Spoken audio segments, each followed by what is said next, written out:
Hi, Reiner. How are you doing? I'm very well. How are you, David? Very good, thank you. Angie, do you want to say something? We'd like to just plough into some questions if that's okay with you. Yeah. I mean, as agreed, and I hope you get as many questions from the various people around New Zealand. Yes, that's right. We do have some questions from some people around New Zealand, so we'll probably intersperse those with our own questions. Okay. And we'll go from there. Ange, do you want to lead? Yeah. Firstly, just wanted to say a big thank you for donating those 2 autographed games to our charity board game auction for the Christchurch earthquake. That was fantastic. And we were wondering if you often get those sort of requests. Well, first of all, you're very welcome, and I mean, it's a small thing for me, but sometimes it's a bigger thing for people who get such an assigned game, and it's also sometimes a good promotion. I mean, I get approached mainly about samples for conventions, for example, if they run competitions, do we have some prizes, or if they run Knizia soon, then they sometimes ask for games, and we usually have a number of samples. So we are happy to contribute. Yeah, it was great, and we ended up raising around about $2,500 New Zealand dollars, which is really exciting, obviously. And so, thanks for being a part of it. Excellent, thank you. Now, the next question is actually combined from 2 questions that we got, one from Johnny and one from Nicholas, and we've sort of merged them into one. So, you've been quoted as saying that you never play one of your games once it's published. We recently heard that in one of your interviews. So what do you play? Do you play games by other designers, or are you sort of restricted by time constraints to a life of playtesting your own designs? Yeah, the latter is the truth. I mean, it is almost misleading if I say I never play my games once they're published. Of course, I do sometimes through promotions or when we look at things, but it's a rare occasion, and I enjoy it when I come back to them, and I have a lot of. I remember then how they developed, and now I see them in their new context when they publish the new graphics and so on. I enjoy it, but the truth is, and that also applies to other people, other designers' games, that designing games and developing games is really all about playtesting. Playtesting is the lifeblood of game design, and I have so many here. My famous or notorious drawers. Each drawer contains one unfinished game, and these are all my monkeys, which are shouting at me that they want to develop. And so whenever there's an opportunity to play, these very naturally come onto the table. And because I'm working on them during the day, I know when the next test session is. I can't get enough. We are playing every day, but I can't just get enough test sessions together with various people. And so this is the reality that essentially these are always booked out. There is, however, also one, I think, very positive side effect out of this. And that is, when you design a game, when I design a game, I need to take a lot of individual decisions. How do I rule this situation? How do I break this tie? What do I do there? How do I move forward? It's lots of little things. And I noticed that the brain has a funny tendency. When you know a solution to a given problem, this solution is in your mind, and the mind can't find another one. If you don't know the solution, then you're much freer and much more innovative to find your own solution. So by not knowing other people's games and solutions, it helps me being probably more creative and having my own style. And so, of course, the playtesters around me know a lot of games and play a lot of games because we need to know what's on the market and if we're getting accidentally close to something. Thank you. We've got a question here from Simon. He says, as a fellow mathematician, I was wondering if you analyse your designs mathematically, e.g. for balance, or are they developed more by intuition and redesign? Yeah, that's a very good question because, as we know, a lot of scientists or mathematicians are drawn into games or game designers. My experience in the end is this. There's a good quote of the psychologist, I think Václavic, who said, if all you have is a hammer, then soon the whole world will look like a nail. That meaning if you're a mathematician, if I'm a mathematician, mathematics is about building models and about analyzing systems, and that, of course, certainly it helps when game designing. But game design and games are not about mathematics and models, they are about fun. So I think it is not possible to calculate the fun, one has to experience the fun, and that's the playtesting part. So there is a certain strength in having this mathematical ability, but I think it's much more which comes into my handwriting, trying to have simple rules and easy access to the game and the depths out of some basic fundamental principles. And it's less about calculating everything or doing statistical analysis. That's very rare. It's essentially, my approach to games is probably scientific, but I'm not using it as the main tool because I think this would turn the strengths of my mathematical background into a weakness, trying to solve everything mathematically. So essentially, it's you can use everything you do in life to put it into the games, but don't overdo it. Yeah, that makes a lot of sense. I've heard you say that when you get asked what's your favourite game, you tend to say, whatever one you're designing at the moment. So I guess the simple question from that is, how many games do you have on the go at any one time? You mentioned the monkeys yelling at you, and which of all your designs that you have sort of completed do you consider being the closest to perfection, exactly what you wanted it to be? Yeah, this is always a tricky question about your favorite child. Clearly, also to be realistic, if I look back over the decades that I have done the games, clearly there are some that stand out more than others. So, they're not equal, not all equal. That's quite understandable. But then to make a top ranking list and say this is a real one and this is, it doesn't work like this because a lot of games, particularly when I design them, they have their own thrill and they have their own excitement and their own aspects which I like about them. So it's very hard to say when I rarely do that, but when I play some of the former games, it reminds me of, oh yes, this is the aspect I loved about this game and this is the aspect I loved about that game. This is not just a politically correct answer. It is really the feeling about it, because for me, maybe the most important answer is that a game isn't abstract by itself. A game lives through the people I play with. And so depending on which group I play with, which friends I play with, then it's a different game. With my parents, I play very different games than if I play with the gamers. Or if it's just a casual group where friends are over and say, let's try something, yes. So it very much depends on this as well. But again, it's driven by... I'm designing games at the moment, so it's always the ones which I'm most curious about it. And so in one way, these are my favorite games. And the question is, how many do I have? You also asked, how many do I have on the go?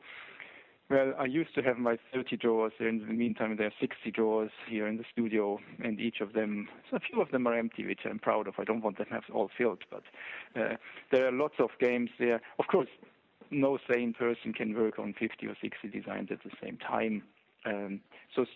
So some of them are kind of on the back foot a bit because they are stuck and I need to look at them again.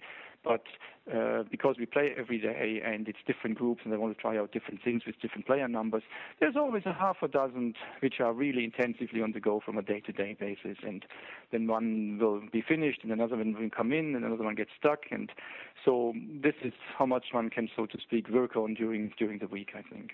How long would you say that it would be the longest you would leave a game in a drawer before you'd either pull it out again or decide it has to go to the game's graveyard? Yes, my mortuary, it's a kind of a great relief to say I don't have to throw it into the bin. I can just put it into this box, into one of these many boxes where my dead games are in. But I can always resurrect it if I needed to. Of course, you never do, but it's just more reassuring than just killing it outright.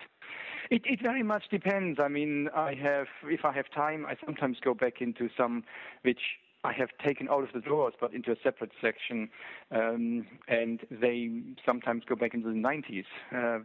I've just one on the table right now, which is which is a game where you have fences and animals, and you try to place the animals and the fences at the same time to surround the ones which are valuable to you. And that was in 1997, and it didn't work. It was too complex, and then we tried it out with saying we have all the animals on the board already, and we just place the fences and then pick up the animals as we surround them. And that was still too complicated, so we tested it yesterday, and now we came to the conclusion, it's probably a prospecting game that we actually don't even have the animal pieces. We just have, so to speak, printed onto the board, the little nuggets, and then you try to surround as much as you can, and then there are different partnerships how we get stuff. And so even after such a long time, it's just a new view. I'm seeing games, of course, differently today than I did 10 years ago or 15 years ago. And so sometimes it helps, or sometimes it's just a realization, yes, we got stuck 15 years ago, we are stuck today, let's throw it away. There are games with better perspectives. So is there ever a board game crematorium? So they're destroyed for good? It's not a ritual, it is more a sad aspect. I mean, you see, game design is really a meandering and trying out a lot of things and see if they happen. All the experience I have still doesn't help me. I need to test it, and a lot of games die in the first hours. And that's fine, because not much time is spent on it, and it's a very natural process. It's just when I invest a lot of time in it and we get stuck, and it's more serious, and then it's always the question, do we throw more good time after the problem, or do we just throw it away? And so it very often happens that here in the studio, when we test it, we come to the conclusion of the discussion, this is not flying, and then whoever sits closest to the bin takes it, and it goes in the bin, and one drawer is empty. And I mean, it's the best thing to do. If you know it doesn't work, then protect the rest of your time and concentrate on the more potential ones. Are you able to give an example of a game that has been published that sort of went through a period where it was notorious for being in one of your drawers for a long time? Let me think. One of my very early games went through a long process, which is Modern Art. You probably know the game, yes? Yes, yeah. Yeah. Modern Art started out as a very simple auction game. Essentially, when you know the rules, it currently is played over 4 rounds, but it was just a one-round auction game with a small pack of cards. And it had some kind of its flair, but the publisher always said it hasn't got enough substance, something is missing.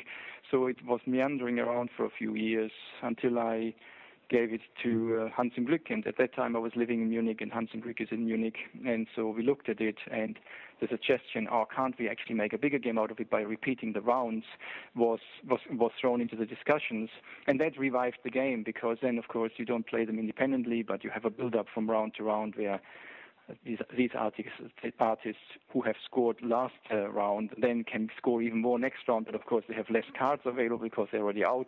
And so suddenly it started to flourish and to run, and that actually made the game. So sometimes it just needs this big insight, and hopefully it comes, sometimes never comes, yes. But there are other instances as well. I'm just having another thought on Lost Cities, which you probably know as well. Lost Cities is one of my really successful games and successful brands. A lot of people say it's a spouse game. I can play this with my girlfriend or with my wife, even though she's not a game player. And it started out, I mean, it is a relatively small card game, and it's a 2-player game, which is, particularly at that time, wasn't so easy to place when I did it about, 15, 20 years ago. And so nobody wanted it. And so I walked from one to the next, and nobody wanted it. And finally, after I have gone through all the publishers very reasonable, I went back to Cosmos, who did the 2-player series, and I said, listen, you have to do this game. It is a good game. So I essentially leaned on them and almost pressured them in doing it. Not that I can really do that, but and so they came up with doing the bigger cards and giving it more presence, and it was just flying ever after. Yes? So there are different aspects sometimes. Sometimes it's just the market and the publishers who don't want it. Sometimes it's me who says it's not quite there. Yeah. Okay. Now, I've got a question here from Thomas. He says, are you playing around with any game concepts that you like, but which are so complicated that you don't dare send them to a publisher? That is actually not happening, because you will probably be aware that there are some cries out there to say, when do you do the next real gamers game like you did before? You are going into more the softer games, the mass market games, the casual games. And that is true. I mean, this has become more my focus because I can reach more people through that. And I have learned, I like simple games, which nevertheless give a lot of fun. So I'm very much looking into this. But of course, like with the newest Star Trek game, which is just coming out, there are gamer games I'm doing. So I don't mind having complex structures. But I would not. I think with all the experience I have in publishing, it's not only the love for the game as such. I also know it needs to be published because otherwise it's too isolated then. And so I would stop very early from my experience and say, okay, this may be an idea to do and maybe interesting, but it's too complex. It's too much administration. It cannot be published for an affordable price. There are many aspects there. If it's not publishable, then I would kill it very early. I wouldn't even start the development. Yes. I've got a question here from Aaron, and Aaron was saying that with a few of your games, game designs making it to apps, he'd like to know if you like the way they've been transposed to digital form and just where you see this new type of board game going. And he puts a little addendum on the end and says, also, if you have a favourite app game, he'd love to know what it is. Yeah, I am, as a basic statement up front, I am very fascinated by the new smartphone possibilities of playing games. I think it is a true revolution in gaming because through the smartphones, we can reach a lot of people which are not gamers and which just suddenly have an open door into some kind of playing. And it's also interesting because it is the absolute requirement to present something almost without rules. You have one or two screens of rules or a very short tutorial of a few screens, but it just needs to be so intuitive and fly out of itself. And I think that's one of my core strengths which I can do and which I really appreciate doing because I'm trying to make games which are, as said, based on a few simple rules, and where then the gameplay as such, these few basic rules create something very exciting, where the player actually is not distracted by lots of administrative tasks, but can really focus on the play or focus on the counterpart of the other players, because the other players are the always new part in the game. Of course, when we talk about smartphone applications, I'm not convinced that every game needs to be converted into a smartphone application that is a board game and then playing against artificial intelligence. Sometimes it's done very, very nicely. So we just talked about Modern Art. Modern Art just came out last week, I think, on the iPhone, iPad. And it's a marvelous implementation. And when you play it on very slow, you can actually see the move of every counter player. And so it's nice. But why I'm so fascinated about iPhone and smartphones is it opens a new dimension of gameplay, and I have designed quite a number of what I call solo play games, and these are not that I simulate a counter player, an artificial intelligence computer player, because the situation is different. The situation of the smartphone is I'm here, and if I'm not connected to the network where I play, inverted commas, normal games, I'm here, and it's me with the machine, but I don't want the machine to take turns because why do I want to wait for the machine? I want to be always, I want to have it always to be my turn. And so this is a kind of a strange notion, first of all, but when you think about it, it's a very natural consequence, and it does justice to the medium. For example, here, the smartphone game. I'm playing, so I want to play. Why should I wait for the machine? And so my concepts of smartphone, of solo play games is I'm playing without artificial intelligence, but I'm having, so to speak, a random aspect in there, and so when I do something, then the next little random bit comes, and I try to adjust this best into my gameplay, and the next random bit comes. And so it is a continuous play for me, and I know my actions, but there's always something which is unknown, with what I have to cope. you ask me for favorites. Well, you know the answer. I don't really have favorites, but have a look at Labyrinth, which was published earlier this year. The Labyrinth game is a typical solo play game. And the other games I published with Stripe Flame, for example, there's the Cluster Master. You get given a piece, you put it in there, you get given the next piece, and you build something bigger, a bigger structure. And these things, I think, work very nicely. Are very addictive because you're playing. It's only you. It's not the other player played differently or so. It's only with you and with your high scores.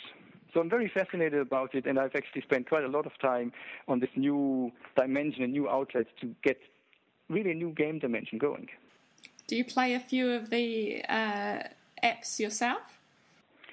I have to admit I do, yes. So yes, I would actually be playing some of my own applications, which I like a lot, and try to get new high scores. And some of them, so even also the Yokugami, which is one of my another solo play game, which has been very, very nicely implemented with actually a known character. And these are nice, and these are very relaxing, and I think I'm a very competitive person, so I always try to beat my own scores. At the moment, I'm actually very much into. I have some games out in Facebook with a startup company, Sabu, and they have done my Picomino, the Worm game, and they also have done Lost Cities.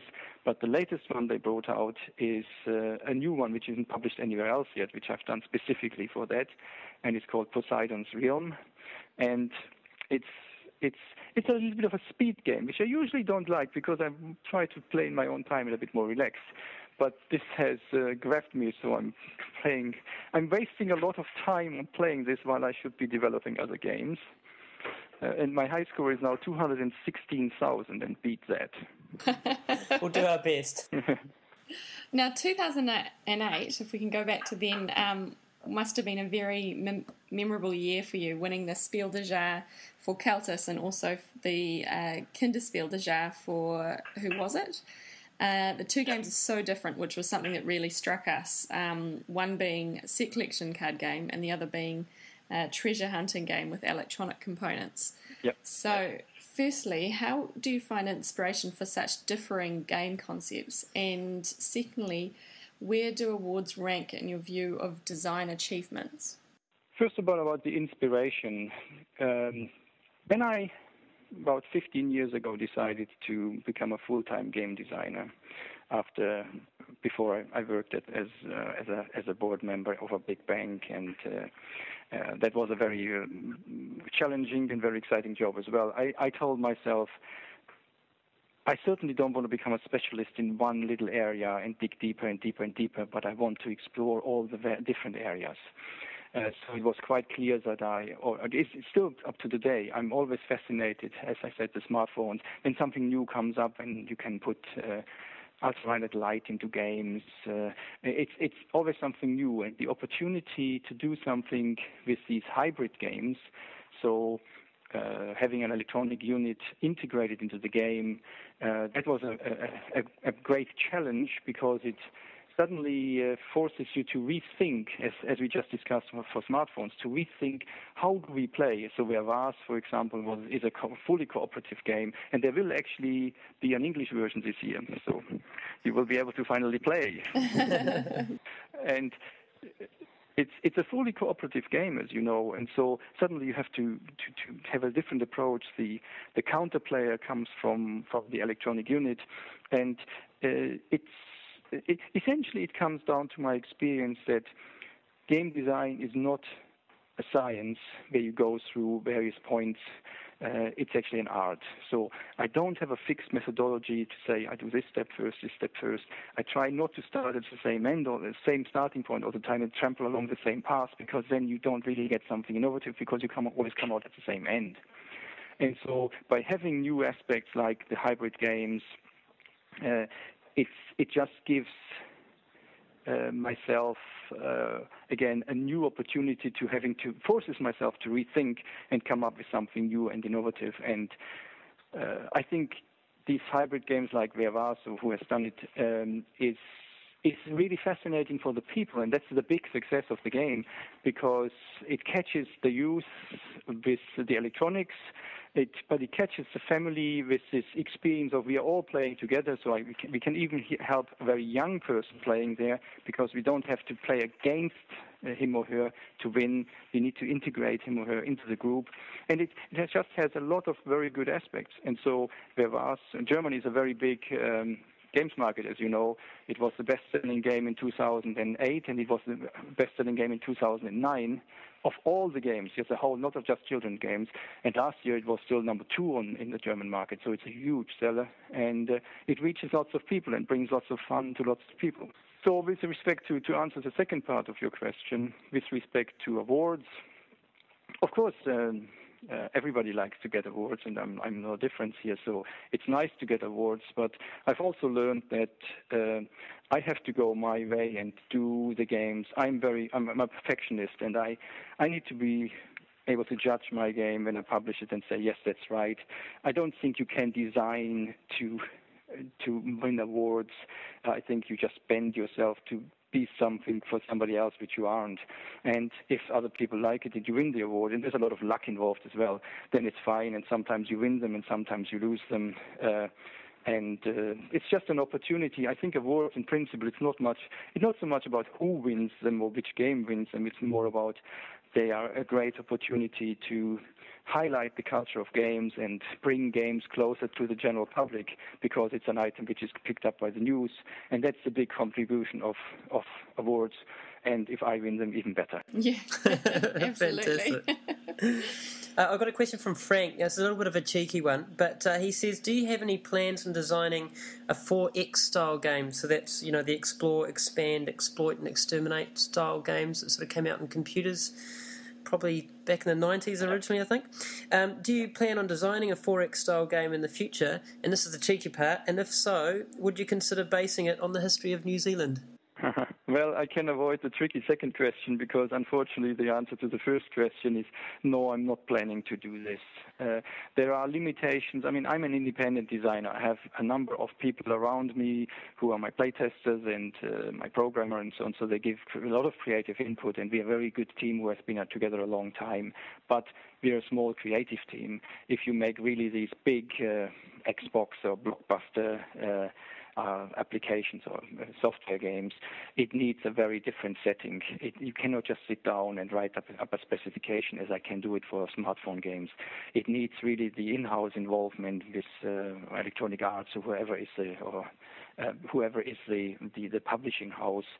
And these are mammoth projects which I don't think can, and I don't think a big publisher would take on, because it's millions of investment with an independent publisher, with an independent designer whom they cannot control. Yes. So I think that's a little bit beyond our means and beyond our setting. So it saves me a lot of time to do lots of little nice games. Would what about in board game version? I'm not quite sure how that would look, but would that is that still too big a task to undertake, do you think? No, board game versions, it depends on the opportunity. It depends on a good license, probably. I mean, I've done The Lord of the Rings, as you know, and that was a very big, very, very successful game, very big group of games with all the expansions and everything. The Hobbit has just come out, but that's a single game now, which is in the same universe.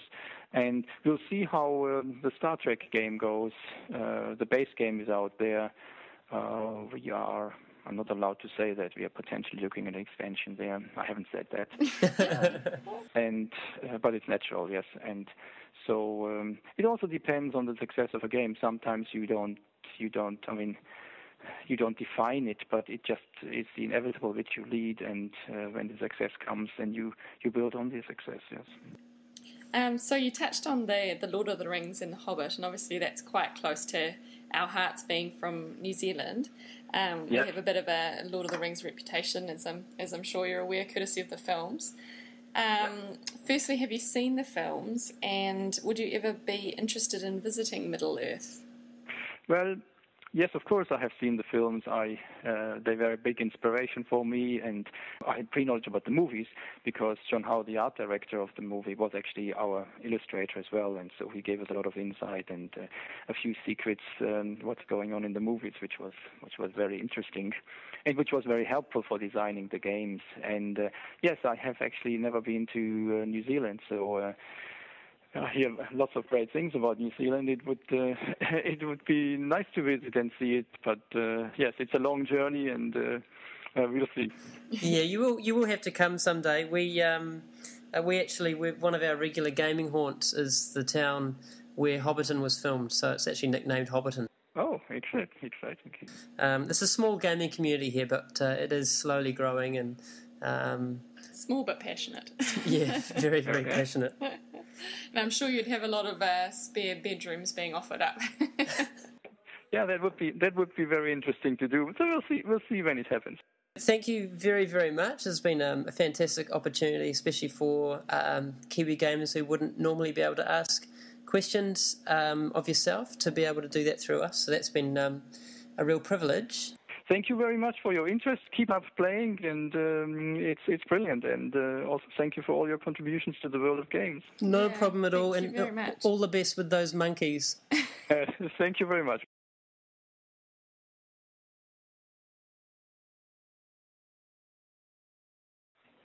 I'm seriously bored. I hope you're not seriously bored.